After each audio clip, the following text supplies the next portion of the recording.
નમસ્કાર વિદ્યાર્થી મિત્રો, હું છું પરેશ ધારવિયા અને તમે જોઈ રહ્યા છો પીડીસી એજ્યુકેશન। આ વિડીયોમાં આપણે વાત કરીશું ટાટ એક્ઝામ 2019ના ખૂબ જ આઈએમપી 50 પ્રશ્નોની। તો જોઈએ આજનો વિડીયો। અને હા મિત્રો, સવારે 9 વાગ્યે અને સાંજે 9 વાગ્યે દરરોજ 50 MCQના વિડીયો અપલોડ કરીશ, જેથી કરીને તમને આવનારી એક્ઝામમાં ખૂબ જ ઉપયોગી થાય। તો જોઈએ પહેલો પ્રશ્ન, ડાલ્ટન પદ્ધતિ પ્રયોગ 80 બાળકો પર હેલેન પાર્કે કયા દેશમાં કર્યો હતો? જવાબ, અમેરિકામાં। બીજો પ્રશ્ન, શિક્ષણની કઈ પદ્ધતિમાં શાળામાં વર્ગ હોતા નથી પરંતુ વિષયની પ્રયોગશાળા હોય છે? જવાબ, ડાલ્ટન પદ્ધતિ। ત્રીજો પ્રશ્ન, શરીરની વૃદ્ધિને કોષીય ગુણાકાર કોને કહ્યો છે? જવાબ, ફ્રેન્કલીએ।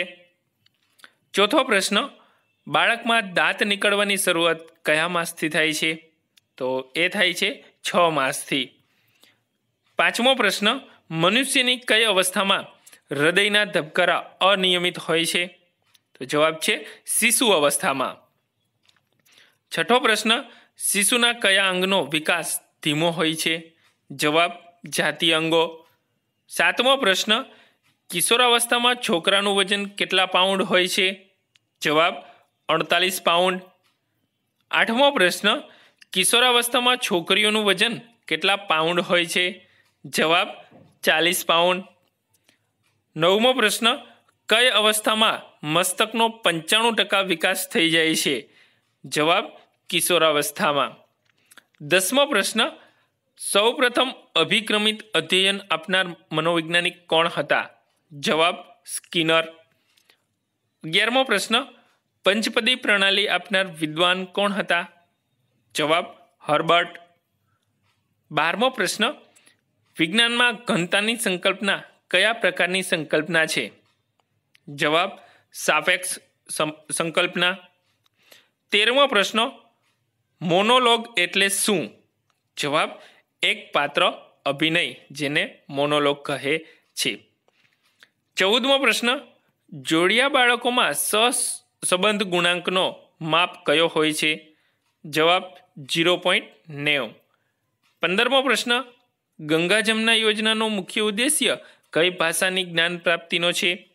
જવાબ, અંગ્રેજી। 16મો પ્રશ્ન, ગુજરાતમાં સર્વશિક્ષા અભિયાન ક્યારથી અમલમાં આવ્યો?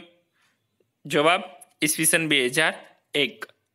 17મો પ્રશ્ન, કન્યા કેળવણીને પ્રોત્સાહન આપવા રાજ્ય સરકારે કઈ યોજના અમલમાં મૂકી છે? જવાબ, વિદ્યાલક્ષ્મી યોજના। 18મો પ્રશ્ન, ગુજરાત સરકારે કયા વર્ષને કન્યા કેળવણી વર્ષ તરીકે ઉજવવાનું નક્કી કર્યું છે? જવાબ, ઈસવીસન 2002-2003ના વર્ષને કન્યા કેળવણી વર્ષ તરીકે ઉજવવાનું નક્કી કર્યું હતું। અને હા મિત્રો, વિડીયો સારો લાગે તો કમેન્ટ બોક્સમાં કમેન્ટ જરૂરથી કરજો। 19મો પ્રશ્ન, ભાર વિનાના ભણતરની જોગવાઈ કઈ સમિતિએ કરી હતી? જવાબ, GCERT। 20મો પ્રશ્ન, મફત અને ફરજિયાત પ્રાથમિક શિક્ષણની જોગવાઈ બંધારણની કઈ કલમમાં કરવામાં આવી છે? જવાબ, કલમ નંબર 45માં। 21મો પ્રશ્ન, GCERTની સ્થાપના ક્યારે થઈ હતી? જવાબ, ઈસવીસન 1988માં। 22મો પ્રશ્ન, DIETની શરૂઆત ક્યારે થઈ? જવાબ, ઈસવીસન 1995માં। 23મો પ્રશ્ન, આશ્રમી કેળવણી પુસ્તકના લેખક કોણ છે? જવાબ, જુગતરામ દવે। 24મો પ્રશ્ન, આશ્રમ શાળા શરૂ કરવા માટે ઓછામાં ઓછા કેટલા બાળકો જોઈએ? જવાબ, 15 કુમાર અને 15 કન્યાઓ। 25મો પ્રશ્ન, રાષ્ટ્રીય સાક્ષરતા મિશનની શરૂઆત ક્યારે કરવામાં આવી? જવાબ, 5 મે 1988ના દિવસે। 26મો પ્રશ્ન, નિરક્ષર વ્યક્તિઓ ભણેલું ભૂલી ન જાય તે માટે કયો કાર્યક્રમ છે? જવાબ, અનુસાક્ષરતા કાર્યક્રમ। 27મો પ્રશ્ન, કોઠારી કમિશન કઈ સાલમાં નિમાયું હતું? જવાબ, ઈસવીસન 1964માં। 28મો પ્રશ્ન, રાષ્ટ્રીય પ્રૌઢ શિક્ષણ કાર્યક્રમ ક્યારથી અમલી બન્યો છે? જવાબ, ઈસવીસન 1978થી। પછીનો પ્રશ્ન, 29મો પ્રશ્ન, IEDનું પૂરું નામ આપો।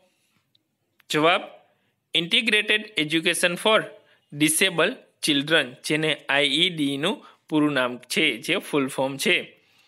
30મો પ્રશ્ન, વિકલાંગ બાળકોની વિકલાંગતા નક્કી કરતી ટકાવારી કેટલી હોય છે? જવાબ 40%થી વધુ. 31મો પ્રશ્ન, શિક્ષક માટે સૌથી પહેલી અનિવાર્ય બાબત કઈ છે? જવાબ વિષય વસ્તુ પરની પકડ. 32મો પ્રશ્ન, અધ્યયનની પૂર્વશરત શું છે? જવાબ પ્રેરણા. 33મો પ્રશ્ન, શાળા કક્ષાએ સામાન્ય રીતે ગણતરી કરવા કયું માપ વધારે ઉપયોગી છે?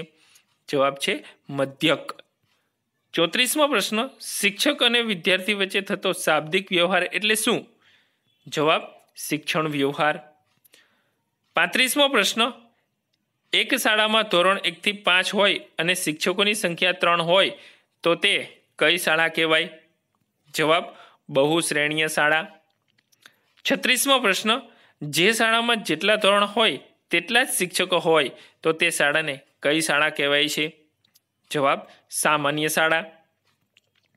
37મો પ્રશ્ન, ચિત્રો, મોડેલ્સ કે નમૂના દ્વારા પ્રત્યાયન થાય તેને શું કહેવાય છે? જવાબ અશાબ્દિક પ્રત્યાયન. એના પછીનો પ્રશ્ન 38મો પ્રશ્ન, માનવ જીવનની સમસ્યાઓ ઉકેલવામાં સહાયરૂપ બને છે શું? તો કે ટેકનોલોજી. 39મો પ્રશ્ન, પ્રૌઢ શિક્ષણમાં કઈ વય જૂથની નિરક્ષર વ્યક્તિઓને આવરી લેવામાં આવે છે? જવાબ 15 થી 35. 40મો પ્રશ્ન, વિકાસ મતવાદી મનોવૈજ્ઞાનિકો કઈ વય જૂથની વ્યક્તિને તરુણ માને છે? જવાબ 13 થી 18 વર્ષના વય જૂથને. 41મો પ્રશ્ન, વિકલાંગ બાળકો માટે શિક્ષક વિદ્યાર્થી પ્રમાણ કેટલું રાખવામાં આવ્યું છે? જવાબ 1:10, એટલે કે 10 વિકલાંગ બાળકો હોય ત્યારે 1 શિક્ષક હોવો જોઈએ. 42મો પ્રશ્ન, રાજ્ય સ્તરે સંકલિત શિક્ષણ યોજનાનું સંચાલન અને નિયંત્રણ માટે કઈ સંસ્થા કાર્યરત છે? જવાબ IEDC સેલ. 43મો પ્રશ્ન, વસ્તી શિક્ષણનો ખ્યાલ ક્યારથી શરૂ થયો છે? જવાબ ઈસવીસન 1970. 44મો પ્રશ્ન, વિકલાંગ ધારો ક્યારથી અમલમાં આવ્યો છે? જવાબ 7 એપ્રિલ 1996. 45મો પ્રશ્ન, IEDC સેલની કચેરી ક્યાં આવેલી છે? જવાબ ગાંધીનગર. 46મો પ્રશ્ન, માહિતી અધિકાર અધિનિયમ ક્યારથી અમલમાં આવ્યો? જવાબ 12 ઓક્ટોબર 2005.